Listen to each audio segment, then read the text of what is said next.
Here's your question. Social media is changing the way we communicate and the way we are perceived, both positively and negatively.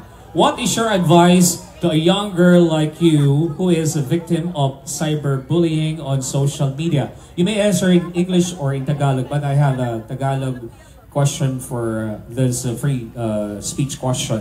Binabago ng social media ang paraan ng ating pakikipag-usap at ang paraan ng pagtingin sa atin sa positibo at negatibong paraan.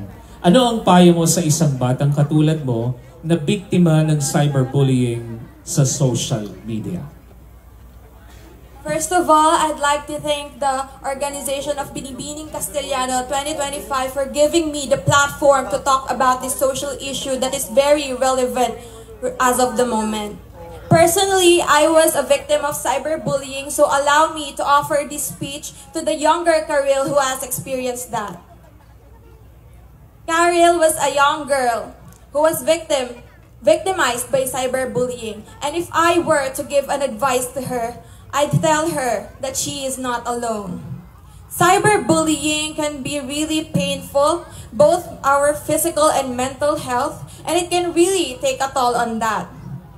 I'd like her to know that she can seek support from her trusted friends and family who knows how to guide her through that and navigate through that. Also, I'd like to break the stigma of seeking help from medical professionals who can guide us and help us through that. Also, I'd like her to know that she can address the elephant in the room. The only way for a problem to be resolved is for it to be addressed. So chin up and trust.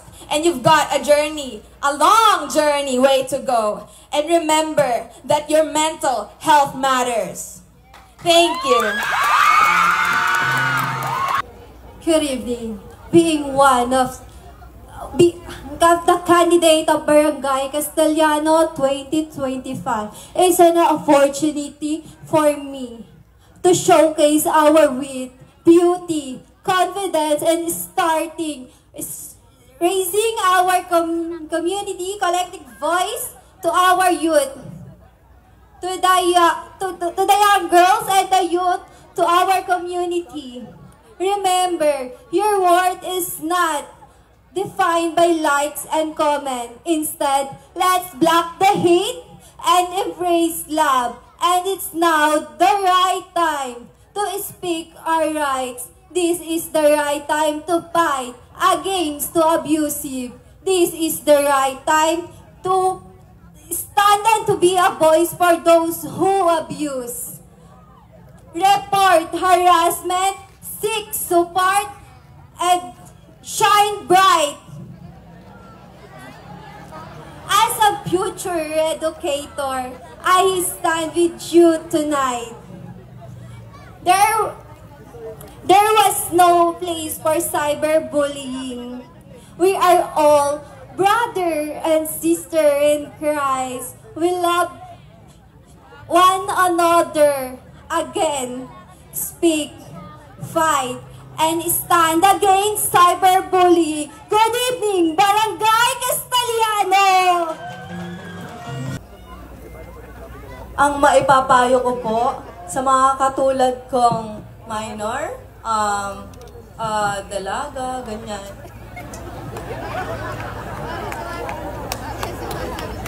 Hindi po natin kailangang dibdibin ang mga sinasabi ng ibang tao sa atin. Kung mas kilala po natin ang ating mga sarili, hindi po tayo magpapaapekto sa kanilang sinasabi.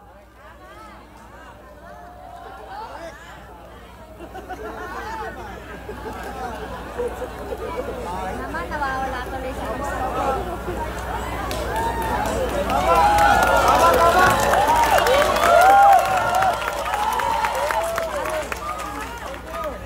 Kaya nga po sinasabi ng ibang tao, isipin muna bago natin gawin. Kaya sana wag po tayong padalos-dalos sa ating mga sinasabi at ginagawa. Kailangan po nating isipin ng maayos, mabuti, bago gawin. Thank you. Since ang Since ang mga kabataan po natin ay exposed na sa social media, maraming posibleng mangyari.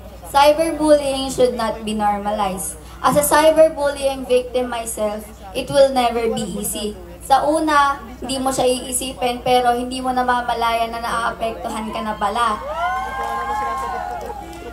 Surround yourself with people na alam mo nakakabuti sa'yo.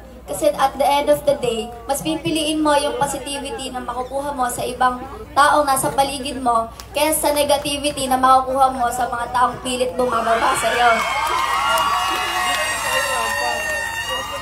Your online presence deserves respect. Be strong, seek help, and know your worth. You are empowered, brave, and you deserve kindness. And I thank you. Cyberbullying is not okay. Cyberbullying is a crime. We should not tolerate cyberbullying at any forms. As a young girl who's standing here tonight, raised by a single mother who works abroad, I learned to be strong enough. To those old girls who bullied online, never stop being a good person, no matter how bad they are treat you. You are loved, you are enough, and you are worthy. They not reflect who you are. They reflect who they are. Don't let them destroy your peace. And I thank you. Thank you very much. Payo ko lang po sa aking sarili tungkol dyan sa cyberbullying. Gawin na lang po is i-report or i-block na lang po. Kasi kung talaga pong totoo naman yung sinasabi nila, pwede naman pong mag-emote or umiyak. Pero kung hindi naman po at kilalang kilala niyo yung sarili niyo, bakit niyo po sila papansinin? And I thank you. If you are experiencing cyberbullying, focus on protecting your mental health by blocking or reporting the bully and limit your time on social media. Reach out to someone you trust like a parent, teacher, or counselor for support. Prioritize self-care. Surround yourself by positive influences and engage in activities that boost your confidence. Remember, you are not alone and there is nothing wrong in asking for help because I believe that seeking for help is a sign and act of strength. Thank you. Una sa lahat, ang cyberbullying ay hindi na mawawala o mawawaksi sa social media. Gumawa man tayo ng tama o maganda sa paningin ng lahat, meron pa rin mga tao na hindi magiging masaya para sa atin. Kaya ang tanging mapapayo ko lamang para sa mga kabataang tulad ko ay do what makes you happy. Gawin mo lahat ng gusto mo. We are born not just to please others. Post whenever you like to post in social media. Do whenever you want to do as long as wala kang tinatapakan tao.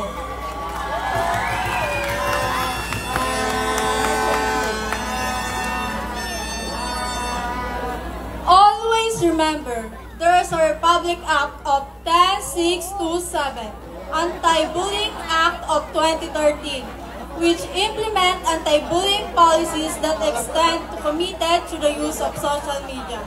So people of Castellano, before I end my speech today, hayaan niyo po munang itong kabirasong papel na ito ang sumimbolo para sa mga kabataang tulad ko na kararanas ng cyberbullying, na para kaming isang papel na unti-unti niyong pinupunit kapag nakakarinig kami ng masasakit na salita o panghusga sa social media. Pero at the end of the day, always remind yourself that we need to kill them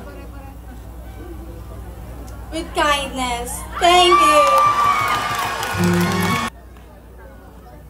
Ang social media ay may malaking epekto sa mga tao, lalo na sa mga kabataang katulad ko ngayon sa bagong henerasyon. Ang masasabi ko lang po ay wag po nating pansinin o damdamin ang mga sinasabi ng ibang tao. Dahil tayo po sa sarili natin, alam natin kung ano ang makakapagpasaya, makakapagpaligaya ng damdamin natin. Kung ano po ang ikakasaya natin, mas mabuting gawin po natin ito. At ang mapapayo ko po sa mga gumagamit po ng social media ay ipinapahayag na gamitin po natin ito sa magandang pamamaraan.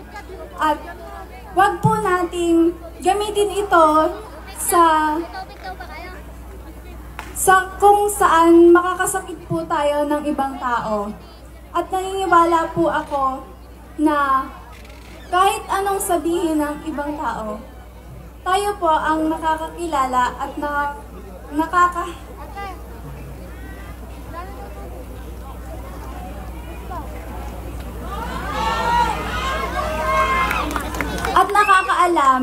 kung saan po ang